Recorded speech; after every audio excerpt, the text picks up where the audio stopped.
আপনার কাছে তো যাচ্ছিলাম। যান তাহলে। ৯৮তম একাডেমি অ্যাওয়ার্ডসের আন্তর্জাতিক ফিচার ফিল্ম বিভাগে প্রতিদ্বন্দ্বিতা করার জন্য নির্বাচিত হয়েছে বাংলাদেশের চলচ্চিত্র বাড়ির নাম শাহানা।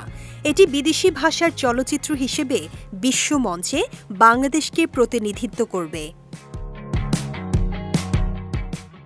২৭ সেপ্টেম্বর রাজধানীর একটি ৫ তারকা হোটেলে আয়োজিত এক সংবাদ সম্মেলনে অস্কার বাংলাদেশ কমিটি এই ঘোষণা দেয়। সেখানে এই ছবিটির নাম ঘোষণা করেন অস্কার বাংলাদেশ কমিটির সভাপতি জহিরুল ইসলাম।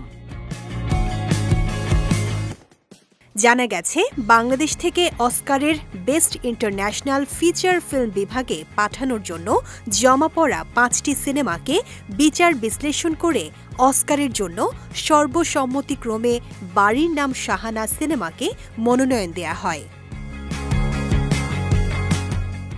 মনোনয়ন ঘোষণার পর সিনেমাটি নিয়ে প্রযোজক আরিফুর রহমান বলেন, শুরু থেকেই আমার টিমের উপর আস্থা ছিল। আজ মনে হচ্ছে সেই আস্থার মর্যাদা রাখা হলো। ১৯ সেপ্টেম্বর মুক্তি পাওয়া বাড়ির নাম শাহানা শেষ পর্যন্ত দেশের প্রতিনিধিত্বের দায়িত্ব পেল। ৯০-এর দশকের প্রেক্ষাপটে সত্য কাহিনী অবলম্বনে নির্মিত সিনেমাটিতে দেখানো হয়েছে দীপা নামের এক নারীর সংগ্রাম। কৈশোরে বিয়ের পর নির্যাতনের শিকার হয়ে দীপা নতুন করে নিজের মতো করে বাঁচতে চেয়েছেন। সেই চরিত্রে অভিনয় করেছেন আনান সিদ্দিকা। বাড়ির নাম শাহানা যৌথভাবে প্রযোজনা করেছে কমলা কালেকটিভ ও গুপি বাঘা প্রোডাকশনস লিমিটেড।